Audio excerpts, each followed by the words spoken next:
Now, we're going to make, I've written all the ingredients down because I originally used to do them in ounces and pounds, and I'll just get myself confused as I usually do. But what I'm going to do is I've got some sugar in here, two sorts of sugar, the very refined white and the squidgiest soft brown deep rich caramel smell that Paul could find. So I've got 20 grams of the white and I've put 40 grams of the brown. Now let me explain, it's a personal choice. I want this to have a more rich, deep, raunchy smell, okay? But if you wanted crisp, sophisticated little crackery type biscuits, then you would just go for this one, because along with this smell comes a more gooiness in the mouth. Swings and roundabouts, they'll cook much the same. You've got your single egg. This was because I wanted to put with the chocolates, and I've got the 120 grams of chocolate here, but I wanted to put this rind of an orange, and they didn't grate that well, so I've used two, but they are very beautifully perfumed, I'll give them that. The chocolate, it's about 1/3 is 85% and quite a crisp chocolate, and the other one is a cooking dark quality chocolate that is 70%. Now, you wouldn't give that to children. You would replace both those flavours with something like a milk chocolate. Okay, now this is flour, quite important ingredient, flour, 150 grams. The important part about this flour is that it isn't a bread making flour. It's not a strong flour. It will turn to crumb, and that's what we're looking for. And the crumb let the air bubbles out. They don't do what bread does. They do a sort of crumbly thing. So you need some of that. And Paul was able to pick some up because I wanted to make some of these a couple of weeks ago and we couldn't find ordinary flour. So, okay. So I'm going to put these together, put those in at the very end, put my machine on and let it mix them. The reason I'm just going to throw it all in together is because, oh, the butter. What did I, oh, the butter. Yes, here you are. I just have to cut a little piece of the butter off because basically I need just under half a block of this butter. 120 grams, that's 250 grams. So if we do just a mean half, you'll be there. It's been sitting outside, so it's nice and soft. There's about half, so I take it back to about there. I'd rather have more butter than under butter. The butter makes it melt in the mouth. Okay, I'll put them in the machine like this. And the egg. That's a very large egg, that one. Well, it's certainly the largest one we could put our hands on. And notice I have got a hook for mixing, not the hook for making dough. Some people open their box, they don't know the difference and they think this looks better. And it does, it's quite a clever hook, but not for making this sort of thing. Okay.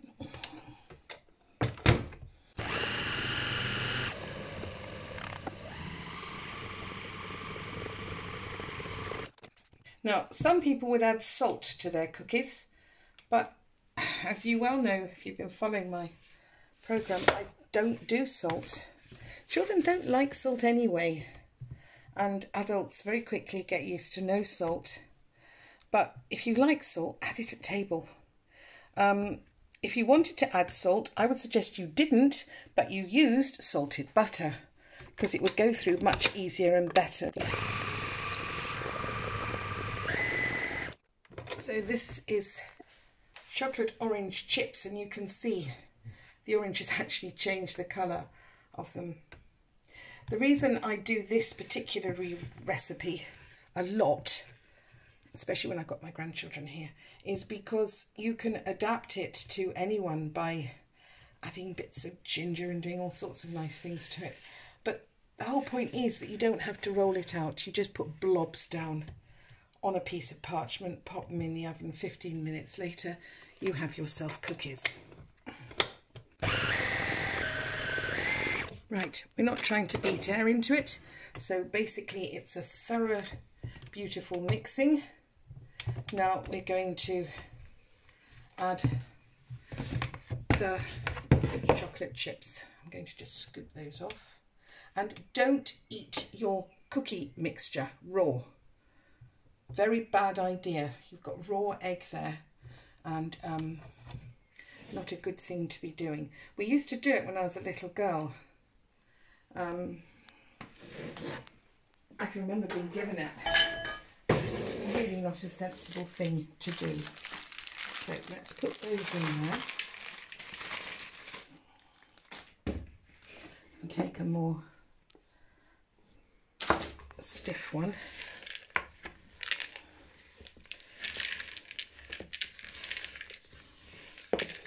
The reason I do this manually is because I don't want to grind them into a powder, and that machine can do that with things. And that's quite enough of the chocolate. If it were for children and it was a milk chocolate, I probably would go right up to 200 grams rather than my 120 grams. And they always appreciate more chocolate, don't they, children? There you are. But this is more than a chocolate chip cookie recipe because of the little bit of the very, very nice orange, which as I mix it about, you can really smell, can't you, Paul? There you are. That's your mixture. Now, I will show you that after I've made the things up, okay? I'm really happy making these because I know how much everyone likes them. Now, one of the things you can do is use 2 teaspoons and push it off the dough with the other one like that. And they're very uneven, but I thought today I would pick them up because they're not too sticky. And you can actually form them into little balls. But I'm going to show you, that's not the end of the process. You must flatten them. Now the reason you don't need to, there we are, just like that. I'll do all the others later.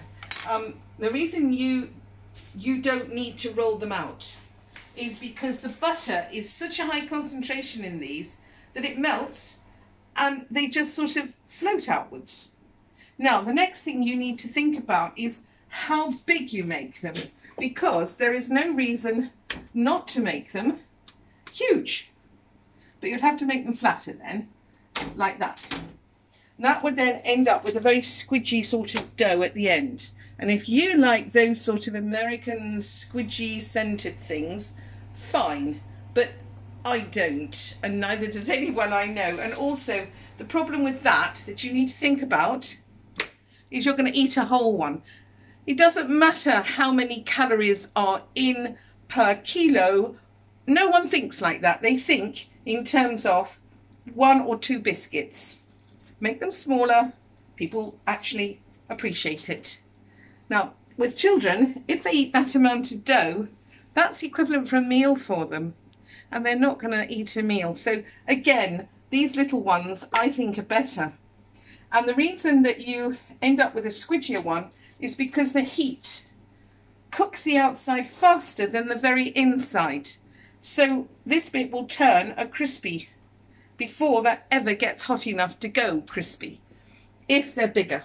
So you need to think about that. My oven works at 145 centigrade. Most of these recipes tell you to do it at about 55 centigrade, but this particular French oven whooshes through everything. So that also, if you want them to be less crispy, then cook them slightly slower and longer. Very simple. You can do a lot with this recipe rather than have 3,000 different recipes and get yourself confused about which one did what and who liked which.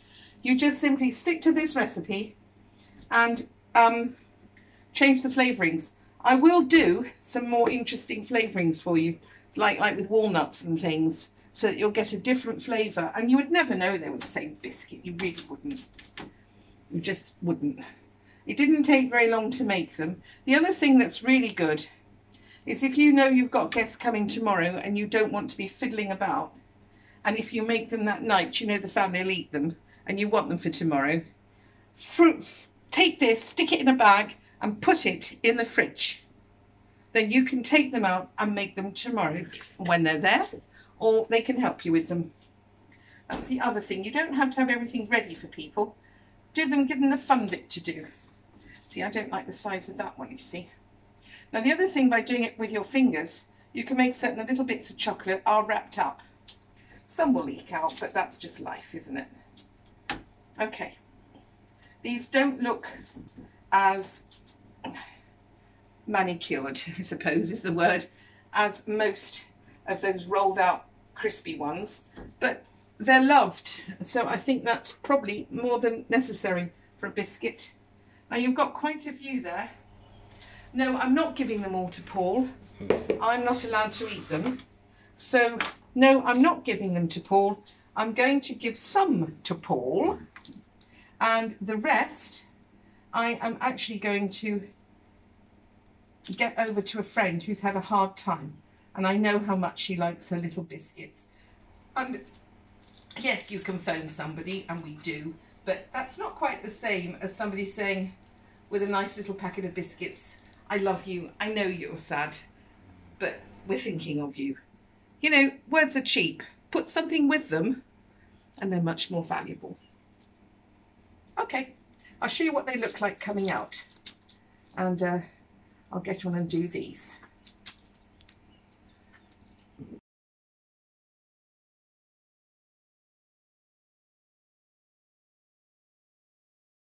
It's time.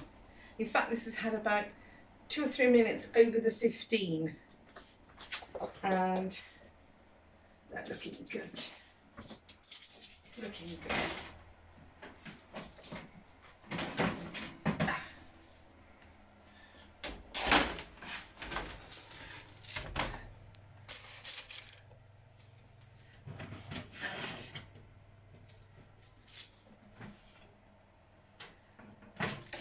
I always struggle with these gloves.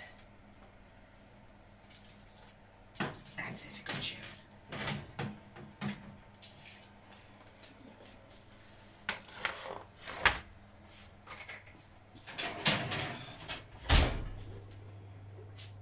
Now, I'm not going to ask you to eat one, Paul, until they are in fact a little bit cooler. All right? But they do smell good, don't they? You can smell the chocolate, and it's a sophisticated, not a childrenly chocolate smell. And you can smell that lovely zesty orange.